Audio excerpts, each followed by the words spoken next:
सभी साथियों को नमस्कार।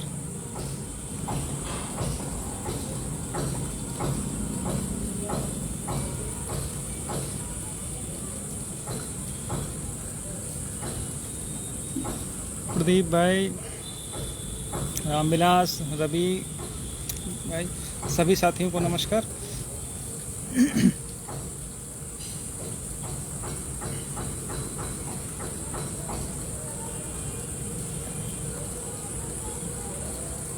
रवि, निषाद भाई, ज़रा इसको शेयर कर दो, सब जगह ग्रुप में डाल दो, क्योंकि बहुत सारे साथी हैं जो जुड़े नहीं हैं। बाद में कहते हैं कि हमको लिंक भेज दो, तो आप एक बार भेज दीजिए।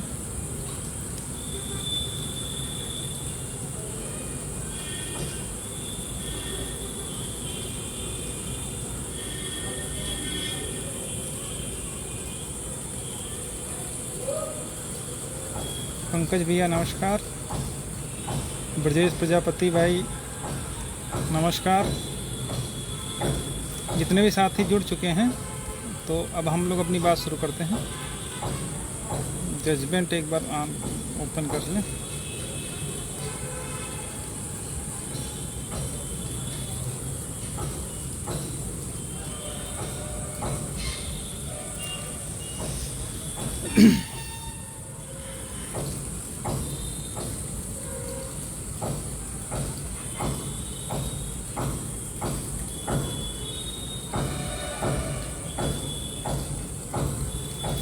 तो साथियों, 69,000 शिक्षक भर्ती का जो बहुप्रतीक्षित जजमेंट था वो अपलोड हो चुका है, स्पेशल अपील का। आशीष भैया नमस्कार, फिरोज भाई नमस्कार।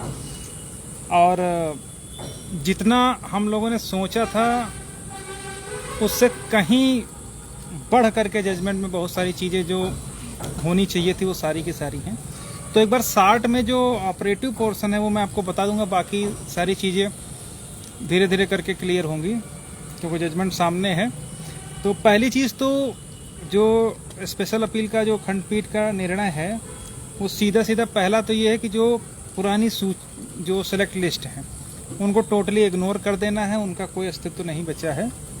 उसके स्थान पर एक नई सेलेक्ट लिस्ट प्रिपेयर करनी है, पहली चीज़। अब वो सेलेक्ट लिस्ट प्रिपेयर कैसे करनी है, उसमें जो क्वालिटी पॉइंट्स हैं, जिसमें हाई स्कूल से लेकर के इंटर, ग्रेजुएशन, बीएड या बीटीसी, एटीआरई, इन सब की कंबाइंड जो मेरिट बनेगी, उस मेरिट के आधार पर जिनका चयन होगा सेलेक्ट लिस्ट में, उन में से जो हाई गुणांक वाला होगा वो अगर अनरिजर्व के बराबर उसका कट ऑफ है तो वो अनरिजर्व में जाएगा, अदरवाइज वो 27% कोटा के अंतर्गत रहेगा।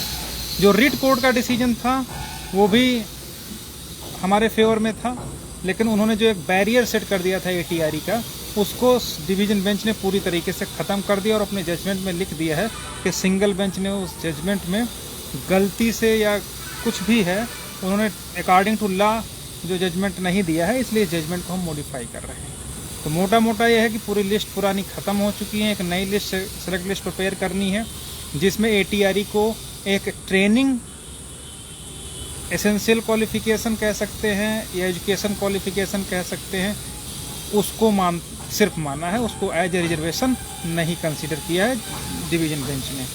ठीक है, तो एटीआरई को केवल एक पात्रता परीक्षा मानते हुए, एक एलिजिबिलिटी मानते हुए, एक क्वालिफिकेशन मानते हुए, वो भी हाई स्कूल इंटर ग्रेजुएशन के तरीके से उसके मार्क जुड़ रहे हैं।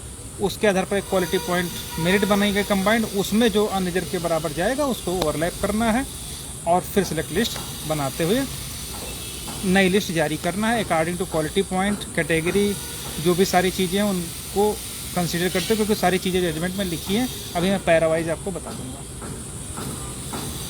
एक तो ये बात होगी। दूसरी चीज़, जब नई सेलेक्ट लिस्ट प्रिपेयर करनी है, उस नई सेलेक्ट लिस्ट प्रिपेयर करने के दौरान बहुत सारे कैंडिडेट बाहर जाएंगे। सबसे बेहतरीन बात इस जजमेंट की यही है कि डिवीजन बेंच ने उन लोगों के खिलाफ जो इलीगल अपॉइंटीज इस पूरी सेलेक्ट लिस्ट में हैं, उनके प्रति कोई भी सहानुभूति नहीं रखी है। उन्होंने क्लियरिफाई कर दिया है कि 3 महीने में नए लोगों को, मतलब जो नई चयन सूची बनेगी उसके हिसाब से अपॉइंट करना है, सेलेक्ट करना है और उसके बाद उनको अपॉइंटमेंट देनी है। और इस दौरान अगर 3 महीने में आप सेलेक्ट लिस्ट नहीं बना पाते हो, फिर भी जो पुराने वर्किंग टीचर्स हैं उनको अगर सेलेक्ट लिस्ट बन जाती है तो वो तत्काल प्रभाव से बाहर हो जाएंगे, फिर उनके लिए कोई बेनिफिट नहीं रहेगा। लेकिन किसी कारणवश अगर सेलेक्ट लिस्ट नहीं बन पाती है 3 महीने के अंदर और कुछ आगे समय बढ़ता है, तो उसके लिए सरकार ने बच्चों का नुकसान ना हो इसके लिए कहा कि नए सत्र तक जो है जो पढ़ा रहे हैं उनको छूट दी जा सकती है स्टेट के द्वारा मैक्सिमम, वो भी तब तक जब तक नया सत्र शुरू नहीं होता। लेकिन अगर सरकार नई सेलेक्ट लिस्ट प्रिपेयर 3 महीने में कर लेती है तो नए सत्र तक आने की बारी ही नहीं आएगी। उससे पहले ही जो लीगल कैंडिडेट अभी तक मुकदमेबाजी कर रहे थे, धरना कर रहे थे, लाठियां खा रहे थे, अगर उनकी अपॉइंटमेंट हो जाती है तो उनको तत्काल प्रभाव से बाहर किया जाएगा, क्योंकि कोर्ट ने इलीगल अपॉइंटेज के प्रति कोई सहानुभूति नहीं दिखाई है, बल्कि केवल ऐसे बच्चों के प्रति सहानुभूति दिखाई कि उनके पढ़ाई का नुकसान ना हो, इसलिए उन्होंने मैक्सिमम जो बात उनके लिए कही है वो यही कही है कि नए सत्र तक आपको टीचर्स की व्यवस्था कर लेनी है, चाहे वो सेलेक्ट लिस्ट प्रिपेयर के दौरान करके आप कर लीजिए। अगर सेलेक्ट लिस्ट प्रिपेयर करने में देरी होती तब भी आपको नए सत्र से पहले ही उनको अपना जो है खेल खत्म कर देना है। ठीक है, तो ये बहुत बड़ा डिसीजन है और ये डिसीजन केवल इस भर्ती के लिए नहीं लागू हो रहा है, ये इस डिसीजन ने उत्तर प्रदेश बेसिक शिक्षा, चाहे वो बेसिक शिक्षा में तो बदलाव लाएगा ही लाएगा, बल्कि जो अन्य रिक्रूटमेंट प्रोसेस हैं, भर्तियां हैं, उनमें भी इसका बहुत बड़ा रोल रहेगा। अदरवाइज इस जजमेंट में अगर कहीं पर हम लोग शिथिल पड़ जाते हैं, हमारे अगेंस्ट आ जाता है, कुछ होता, तो इस जजमेंट का इतना दुरुपयोग करने की तैयारी में थे नौकरशाह उत्तर प्रदेश के, जिसकी कोई जवाब नहीं। ये एक जजमेंट नहीं, ये उस डिक्टेटरशिप, उस तानाशाह सरकार के गाल पर इतना तेज झन्नाटेदार तमाचा है जो खुद को ही भगवान समझते थे और दलित पिछड़ों की लगातार न केवल संवैधानिक अधिकारों को छीन रहे थे, बल्कि नौकरी के रास्ते, रिक्रूटमेंट में जो उनके अधिकार थे, जो उनकी सीटें थी, उनको अन्य लोगों से भर रहे थे। कभी नन फाउंड सुटेबल के करके भरते हैं कि कोई भी उपयुक्त उम्मीदवार नहीं मिला, कभी ओवरलैपिंग के आधार पर, कभी पात्रता परीक्षा को रिजर्वेशन बना करके भर्ती कर ओवरलैप होने से रोकते थे। कि कभी टीईटी को मान लिया गया कि फर्स्ट स्टेज है, इससे पहले जजमेंट हुआ था उसमें टीईटी को कहा था कि यही रिजर्वेशन हो गया। उसके बाद जब उसमें नहीं ये जीत पाए तो यहाँ पर लेकर के आए एटीआरई की, चलो एटीआरई में इनको हम पटक देंगे। लेकिन जब लड़ाई और मेहनत और नीयत साफ होती है तो इस तरीके के निर्णय न्यायपालिका के कहीं ना कहीं जो युवा वर्ग है, जो वास्तव में एलिजिबल कैंडिडेट्स हैं, जो न्याय के लिए माननीय उच्च न्यायालय का दरवाजा खटखटाते हैं, तो उनको ये भरोसा रहता है कि कम से कम हमको न्याय मिलेगा। वो इसी तरीके के जजमेंट से प्रूफ होता है और यही जजमेंट आम जनमानस में, आम अभ्यर्थियों के मन में न्यायपालिका के प्रति विश्वास को सुदृढ़ करते हैं कि कम से कम चलो हमें न्यायपालिका से न्याय मिलेगा। और उसकी एक बानगी आज के जजमेंट में है कि कल तक जो लोग कह रहे थे कि कुछ नहीं होगा, कोई लीगल अपॉइंटेज बाहर नहीं होगा, कुछ नहीं होगा, यहाँ तक कि उत्तर प्रदेश के जो मुखिया हैं वो भी खुले मंच से किस तरह से कह रहे थे। मुझे बड़ा दुख होता कि एक खुले मंच से हमारा मुखिया ये कह रहा है कि फलानी भर्ती में इतने ओबीसी हो गए, ढमाकी भर्ती में इतने एससी हो गए। अरे अगर एससी ओबीसी हो ना अलग बात है, अगर अनरिजर्व में कोई बंदा जा रहा तो ओबीसी एससी में नहीं काउंट होगा, वो कैटेगरी में नहीं काउंट होगा। वो तो अपनी क्षमता के बल पर, अपनी मेहनत के बल पर, अपनी मेधा के बल पर जो है अनरिजर्व सीट पर फाइट कर रहा है। और अनरिजर्व सीट किसी की बपौती नहीं, उनको आप किसी भी तरीके से किसी वर्ग विशेष की सीट के रूप में काउंट नहीं कर सकते हैं, चाहे वो आप एससी की सीट कहिए या ओबीसी की सीट की। वो तो अनरिजर्व है, अनारक्षित है, उसमें कोई भी जा सकता है, ओबीसी भी जा सकता है, एससी भी जा सकता है, फिजिकल हैंडीकैप्ड भी जा सकता है, अनरिजर्व कैंडिडेट भी जा सकता है, सब। तो वो तो ओपन कंपटीशन है, जो लड़के पाए। अब यहाँ पर क्या हुआ कि हमारे इस भर्ती में जो वास्तव में लड़ने वाले लोग थे, उनको, जिनको अनरिजर्व सीट पर जाना चाहिए था, उनको कितनी ताकत से, कितनी अपने जो अधिक पावर्स था उनका दुरुपयोग करते हुए किस तरीके से उनको रोक दिया गया। नतीजा ये हुआ कि जो बच्चे 27% में जाकर के फिक्स होना चाह रहे थे, जिनकी जो 27% में सेलेक्ट हो सकते थे, उनको इतने सालों से लगातार धूल फांकने पर मजबूर कर दिया, जाड़ा गर्मी बरसात में लाठी खाने को मजबूर कर दिया और इतना मनोबल तोड़ने का प्रयास किया गया। लेकिन इस जजमेंट ने प्रूफ कर दिया कि हम लोगों की जो लड़ाई थी वो कहीं ना कहीं इस आताताई सरकार के साथ साथ उस मानसिकता से भी थी जो इस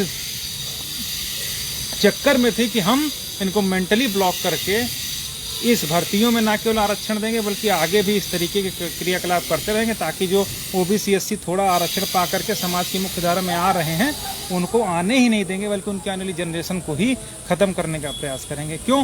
क्योंकि सारे अब उच्च पदों पर जब वही लोग बैठे हैं तो नीचे वालों के लिए कहीं भी कोई पॉलिसी नहीं बन सकती है। लेकिन पहली बार जो लोग इस जजमेंट को पूरा पढ़ेंगे तो उनको ये एहसास होगा कि वास्तव में कहीं ना कहीं इस जजमेंट ने हम ना केवल हम लोगों को बल्कि बहुत बड़ा एक हथियार दे दिया है। जो लोग टीवी चैनल पर बैठ करके कहते थे ना कि कितनी बार आरक्षण लोगे, अब आकर के बोले कि कितनी बार आरक्षण लेंगे, उनको बताते हैं कि कितनी बार आरक्षण लेंगे। ये जजमेंट उनके मुंह पर ठूंसने लायक जजमेंट है कि माननीय उच्च न्यायालय की खंडपीठ ने बता दिया कि कितनी आरक्षण। पहले तो ये समझो कि आरक्षण कहते किसे हैं और किस तरीके से उसका इम्प्लीमेंट किस भर्ती में किस तरीके से लागू होगा, वो इस जजमेंट में सारा कुछ लिखा हुआ है। ठीक है, ये जजमेंट एक कॉपी माननीय मुख्यमंत्री जी को भी हम लोग स्पीड पोस्ट करेंगे। अब आप बताइए कि कितनी सीटें मिलनी चाहिए, कितनी आप मिल रहे हैं।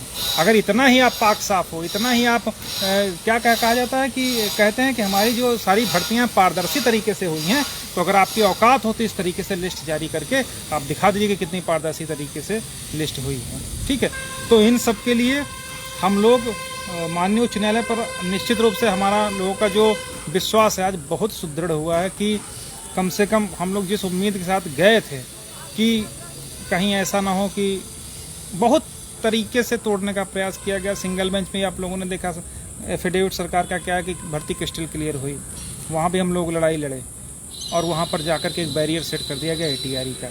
उसके खिलाफ हम लोग डिवीजन बेंच में कितनी दमदारी मजबूती के साथ लड़े।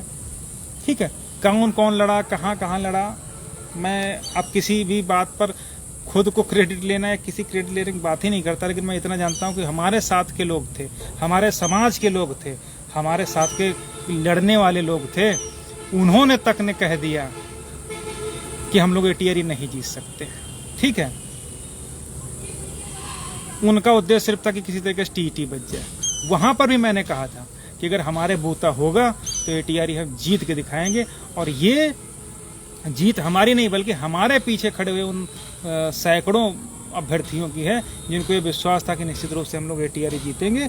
और इसीलिए जो अपील अलाउ हुई है, आप लोग देखिए, महेंद्र पाल बनाम उत्तर प्रदेश सरकार, हमारी अपील बाकी सारी कॉपी पेस्ट हुई है। और जो आप उठा करके देख लीजिए सारी चीज़ें जो हम लोग आप चाहे क्वालिटी पॉइंट्स वाला देख लीजिए, चाहे हमारा आर्गूमेंट देख लीजिए जिसमें हमने कहा कि कैटेगरी वाइज क्वालिटी पॉइंट कुछ भी नहीं डिस्क्लोज किया गया, वो सारी चीज़ें हैं, सब कुछ हमारा जो जजमेंट में सारा चीज़ कोटेड है।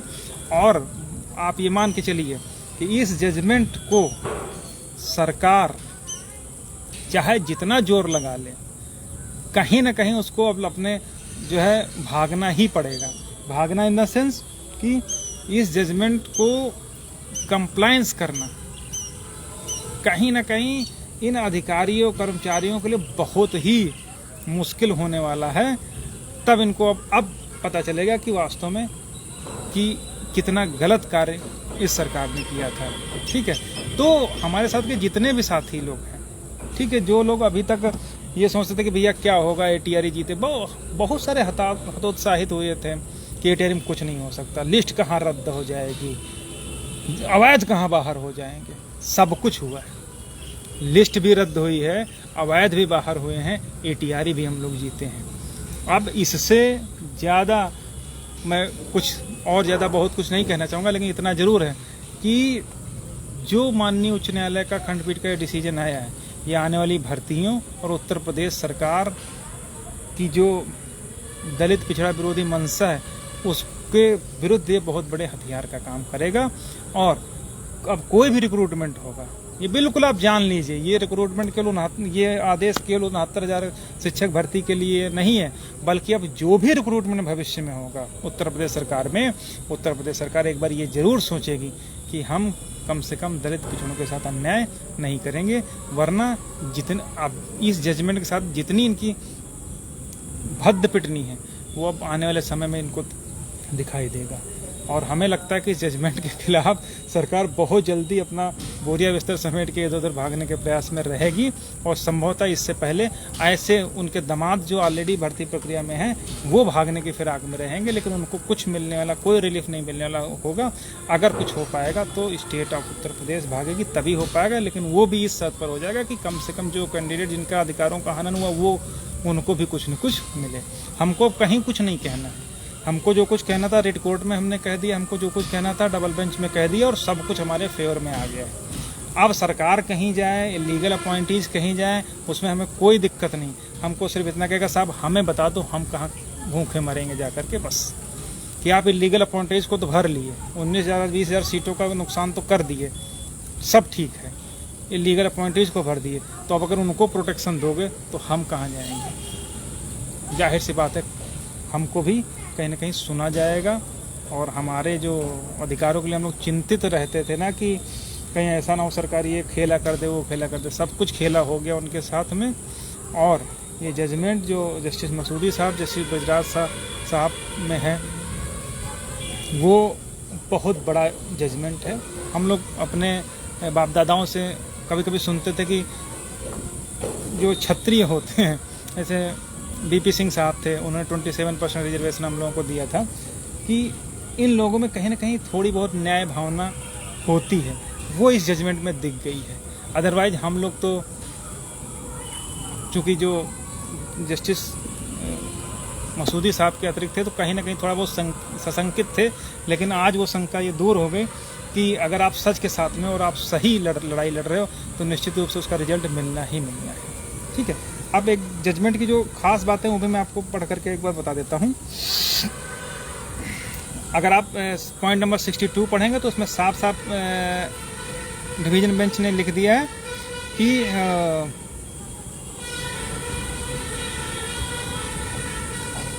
The state government authorities shall prepare a select list of 69,000 candidates for appointment as assistant teacher on the basis of ATRE 19 as per appendix 1 to the service rule 1981 FRS, ignoring the select list dated so and so।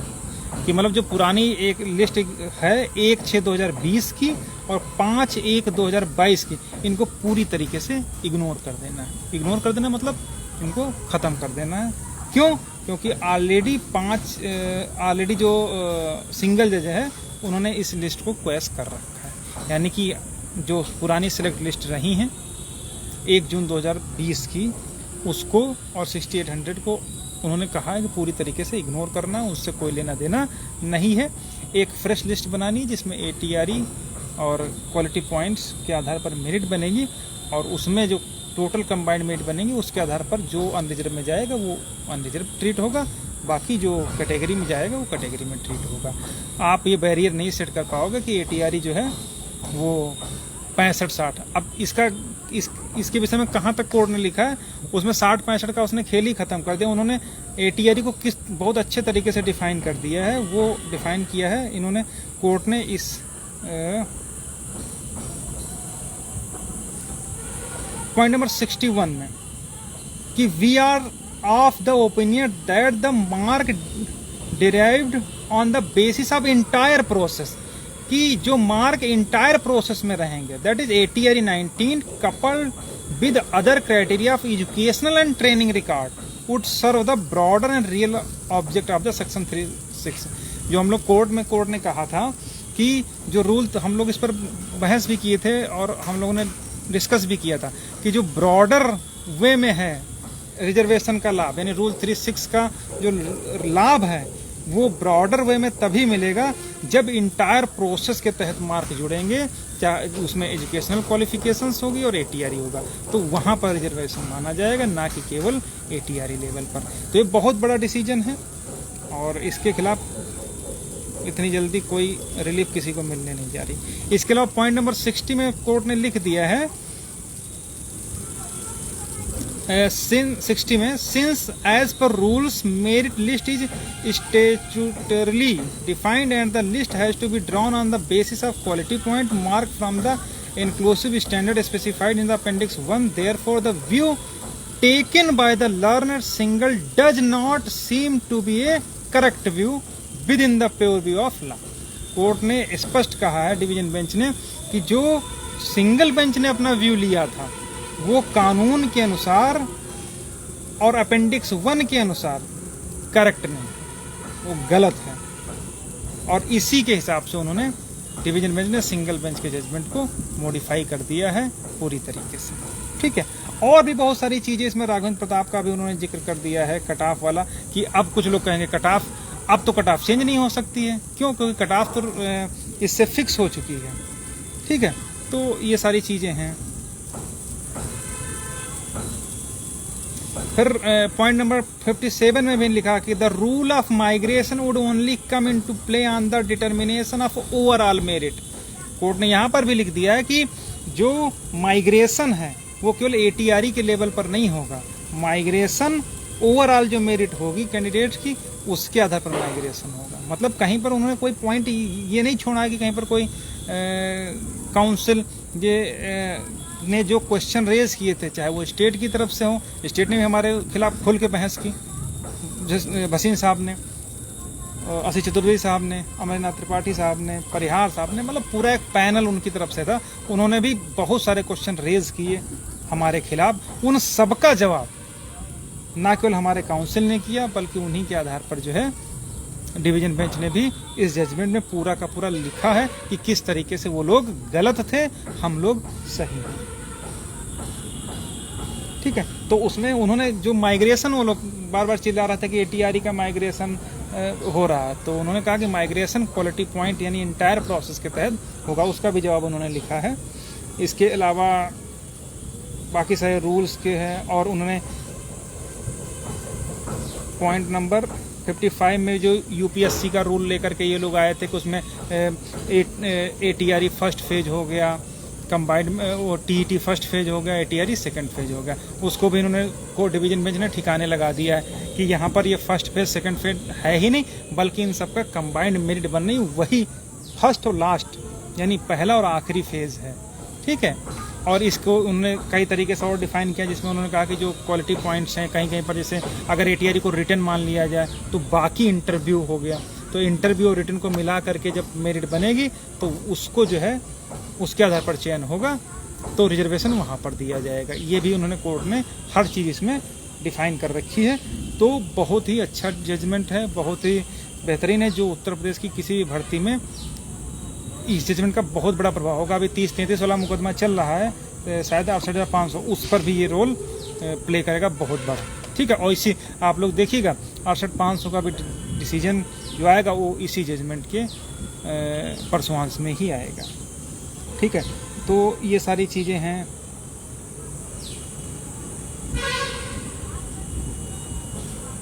और judgement 50 page का है। ठीक है, लगभग 12-13 page में तो अपीलें listed हैं, बाकी 34-35 पेज का जजमेंट। हम लोग पहले 50-60 का पेज का बता रहे थे। और ये जजमेंट, इसमें जिसको बोलते हैं क्रस्ट है, मतलब पूरा निचोड़ है सिंगल बेंच का। अन्य जितने मुकदमे, इसमें सिर्फ हर एक लाइन अपने आप में निचोड़ है। कुछ भी मतलब जो मैंने पूरा जजमेंट पढ़ लिया है, तो जो भी जजमेंट पढ़ा है, इस जजमेंट में कहीं पर भी कोई कथा कहानी नहीं लिखी गई है। जो भी लिखा गया एकदम सॉलिड लिखा गया है, और कोई भी घुमाने फिराने वाली बात उसमें नहीं की है। टू द पॉइंट हुआ है, जैसे टू द पॉइंट मसूदी साहब जजमेंट करते हैं उसी के अनुरूप जो है जजमेंट है। क्योंकि अगले साल रिटायरमेंट भी है जज साहब का, तो हम लोग सोचते थे कि शायद तटस्थ रह करके एक सेफ प्ले कर जाए, लेकिन ऐसा नहीं हुआ। जो उन्होंने जजमेंट दिया है, वास्तव में मैंने खुद एक्सपेक्ट नहीं किया था कि उन लोगों को मतलब इतना बढ़िया जजमेंट टू द पॉइंट आएगा। क्योंकि हर चीज़ जो हमने बहस करी है, हर चीज़ उन्होंने ना केवल नोट करी थी बल्कि उसको जजमेंट में भी नोट किया है। और आप लोग जजमेंट जब पढ़िए तो उसमें सब कुछ लिख कर रखा है, सारी चीज़ें, ठीक है। तो ये सब बातें हैं। बाकी जितने भी साथी हैं, अब अभी तक हमको नचा रही थी स्टेट, अब स्टेट नाचेगी। वो खुद जो है अब उसके पास कहने के लिए कुछ नहीं बचा है, पूरा घोटाला उसका जो है सामने आ चुका है। 6800 दे करके पार्सली रेक्टिफाइड तो उसने कर ही दिया था। अब चूंकि पूरी तरीके से सीटें देनी थी, अब देगा 20,000 सीटों के लिए जो हमारी बात है वो पूरी तरीके से इससे क्लियर हो चुकी हैं। कहीं ना कहीं मसूदी साहब के दिमाग में बियॉन्ड 69,000 का बैरियर वाला जो सर्वोच्च न्यायालय का डिसीजन था वो उनके दिमाग में रहा होगा, क्योंकि कुछ अपोजिट पार्टीज ने उसको दिया भी था। इसलिए शायद हम लोग यहाँ से थोड़ा सा गड़बड़ तो कुछ नहीं हुआ, जितना बहुत अच्छा है कि यहाँ पर ही वो सब सेटल कर देते हैं। लेकिन बियॉन्ड 69,000 होने के कारण यहाँ पर ही उसको जो रायता सिमटना चाहिए था वो थोड़ा सा डिले हो गया। लेकिन फिर भी सब कुछ समेट दिया है। न्यायपालिका से ऊपर जो नौकरशाही है, जो सरकार है, वो नहीं हो सकती। ये आज माननीय उच्च न्यायालय की खंडपीठ ने हमको दिखा दिया कि वास्तव में अभी भी अगर हम लोग या हमारे समाज के लोग या देश प्रदेश के लोग ये उम्मीद करते हैं कि उन्हें न्यायपालिका से न्याय मिल जाएगा, तो इस तरीके के डिसीजन उनको और जो है ये भरोसा दिलाएंगे कि हाँ उनको न्याय मिलेगा। तो ये सारी बातें हैं, सारा जजमेंट सब कुछ क्लियर हो गया है।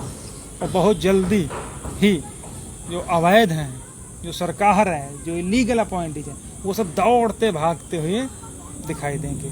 थोड़ा रिलीफ इसलिए दे दिया कि हाँ जब तक अपॉइंटमेंट नए ना हो जाए तब तक जो पुराने हैं उनको थोड़ा सा सत्र तक का कह सकते हैं, लेकिन नहीं किया कि पता चला स्कूल से निकले कि चलो भैया छुट्टी हो गई, घर तक आके पहुँचे वो टीचर ही नहीं रहे। तो ये जजमेंट तो यही है कि अगर सरकार चाहे तो 2-4 दिन में ही लिस्ट रिवाइज करके नए लोगों को अपॉइंटमेंट दे देंगे, उनको बाहर करते हैं। ये कोई जरूरी नहीं कि वो नए सत्र तक ही जाए। ये तो मैक्सिमम छूट दी है बच्चों की वजह से कि अगर किसी कारणवश जो अपॉइंटमेंट नहीं हो पाती हैं, जैसे भर्ती प्रक्रिया में पूरा लिस्ट और करके काउंसलिंग, मतलब जो भी है चीज़ें, उसमें अगर कुछ टाइम लगता तो भी उनको मैक्सिमम उतना टाइम है उससे पहले उनको बाहर कर ही देना है। नहीं बाहर करेंगे तो उस टाइम पीरियड के बाद स्वतः वो बाहर हो जाएंगे, क्योंकि कोई भी जजमेंट 3 महीने बाद अगर उस पर इंटरिम ऑर्डर नहीं होता तो वो फाइनलाइज हो जाता है। फिर जो है उनको अपने आप स्वतः वो जो है बाहर हो जाते हैं। इसलिए उनको जो भी प्रक्रिया पूरी करनी है वो इसी पर्टिकुलर समय में पूरी कर लेनी है। लेकिन जहाँ तक मैं समझ पाया हूँ बहुत जल्दी दिल्ली से दौलताबाद लोग भागते दौड़ते नजर आएंगे। ठीक है, बहुत सारी चीज़ लगभग जितनी सारी चीज़ें हैं वो सब चीज़ें लिख दी हैं। और बाकी जितने भी हमारे साथी जुड़े रहते सभी का बहुत बहुत धन्यवाद कि इतने हमारे साथी हैं कि हमारे साथ खड़े रहे। और इस लड़ाई में जहाँ पर लगभग हम लोग मतलब कल्पना के अजूम करिए कि हम लोग कहाँ पर थे और आज कहाँ पर आ करके गिरे।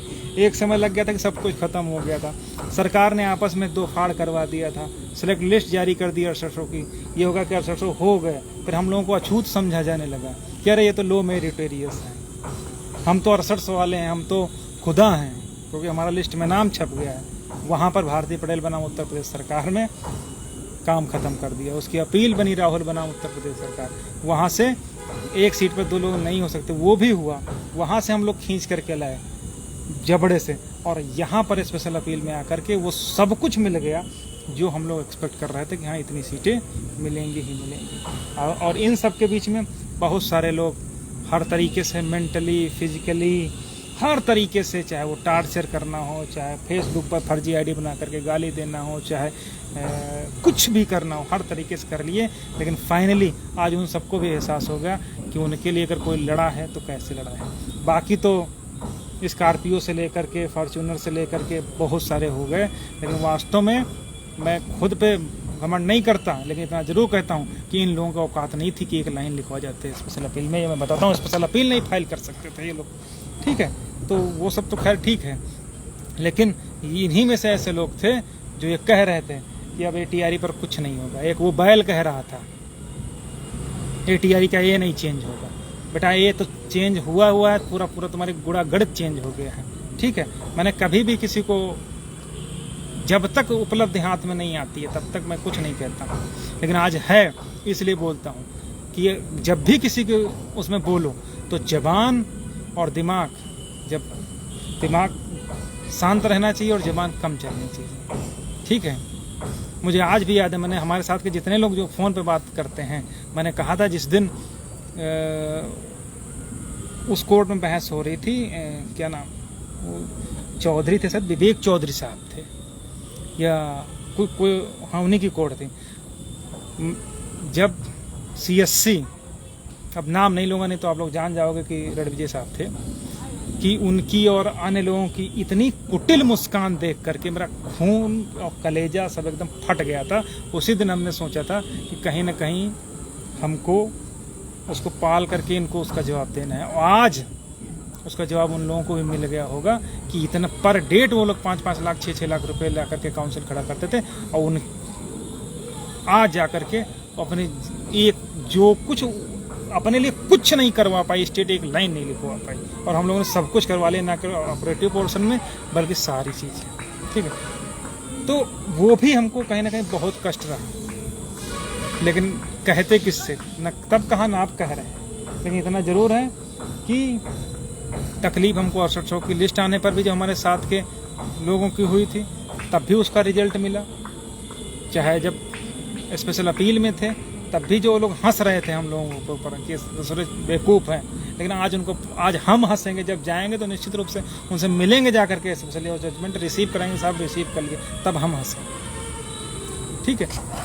और उनको खुद उनकी हंसी का परिणाम मिल गया होगा कि वास्तव में ये अहिर गडरिया धोबी धानुक पासी चमार को वो लोग क्या समझते थे कि एकजुट होकर के ये लोग नहीं लड़ पाएंगे आपस में। हमने एक रोटी फेंक दी 6800 की, अब तो आपस में कट मर जाएंगे, लेकिन अगर नीयत साफ हो तो सब कुछ सही रहता है, और उसी का परिणाम है कि इतना सब कुछ घाल मेल होने के बाद आज फाइनली एक चीज़ पर ही आकर के सब कुछ डिपेंड हो गया था, दैट इज ATRE। और आज की डेट में इग्नोरिंग ऑल लिस्ट हो गया कि मतलब जहाँ पर मैं हूँ वहीं पर अन्य लोग भी हैं, वहीं पर सब लोग भी हैं। अभी भी कुछ कहने के लिए शेष नहीं है, लेकिन इतना ज़रूर है कि आगे अगर कुछ इस भर्ती में होगा क्या, अभी सब पूरा सब भागता हुआ अमला आपको दिखेगा, बहुत जल्दी दिखेगा, ज़्यादा टाइम नहीं लगेगा, तब आप लोग देखिएगा कि कितना बड़ा डिसीजन है। ठीक है, तो ये सारी बातें हैं, तब तक कोई भी साथी परेशान ना हो, हताश ना हो, और हम लोग पूरी तरीके से जीत चुके हैं। ठीक है, और जिसकी 100 बार गर्ज होगी वो हमको बुलाएगी कि भैया आओ, चाहे वो किसी अपील में जाए, चाहे वो अन्य रास्तों पर विचार करें, बिना हमारे नहीं होगा। क्यों? क्योंकि बिना हमारे इसलिए होगा क्योंकि आपको फिर लिस्ट पूरी रद्द करनी पड़ेगी, और वो आपकी बस की है नहीं। क्योंकि एक तरफ तो आप दलित पिछड़ों से दुश्मनी लिए घूम ही रही हो, उनसे भी ले लोगे क्योंकि वो तो तुम्हारे दमादी हैं, उनको क्यों कहने लगोगे, तब सोचोगे कि ये तो हमारे घर के हैं। अगर उनको बाहर ही इतनी आसानी से करना होता, इसीलिए हर जगह आपने उनको प्रोटेक्शन दिया, क्या है नौकरी में हो, चाहे उनकी तरफ से प्राइवेट काउंसिल हायर करने में, हर तरीके से प्रयास किया। लेकिन आज जा कर के इतना संतुष्टि मिल गई कि जिन लोगों ने बहुत हतोत्साहित किया कि हाँ नहीं जीत सकते, इनवैलिड नहीं बाहर हो सकते, कुछ नहीं हो सकता, उनके मुंह पे जरूर तमाचा हो गया। जो उन लोगों ने कहा सब कुछ गलत हुआ, सारी चीज़ें गलत हुई। अभी कुछ लोग ऐसे भी आएंगे जो कहेंगे अच्छा BED वालों के लिए तो देवेश शर्मा वाला हट हो चुका, ये भी लोग आएंगे, बहुत लोग आएंगे, फिर हतोत्साहित करेंगे। लेकिन हमको किसी बात पर हमने हमेशा ये सोचा कि मुंह से जवाब देने के बजाय अगर जहाँ तक संभव हो अगर कुछ रिजल्ट के रूप में मिल जाए तो वो ज़्यादा बेहतर है।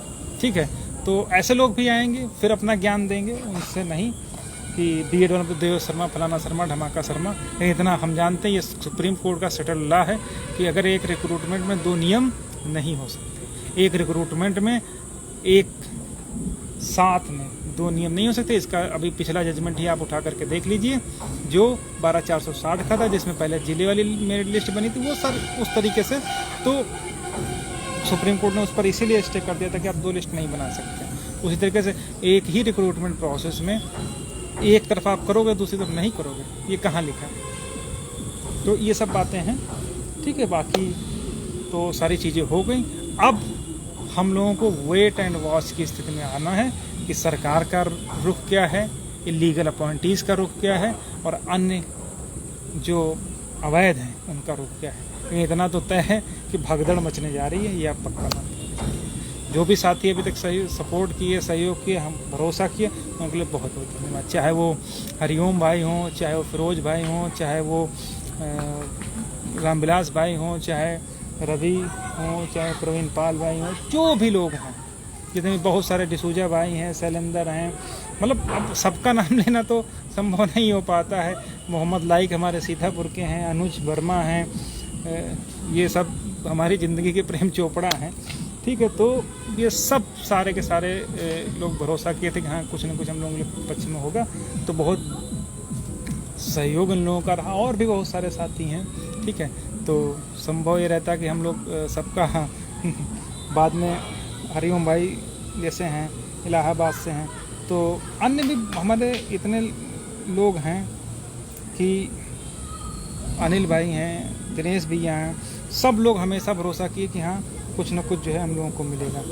लेकिन इतना जरूरी इस जजमेंट से एक जो प्रूफ करना था हम लोगों को, जो एक गलत फहमी में सरकार थी कि यहाँ से लेके इनको सब कर लेंगे, वो गलत फहमी सरकार की भी दूर हो जाएगी, उनके अधिकारियों की दूर हो जाएगी, और ऐसे लड़कों की भी दूर हो जाएगी जो सोचते थे कि अरे ये तो याची लाभ वाले हैं, ठीक है।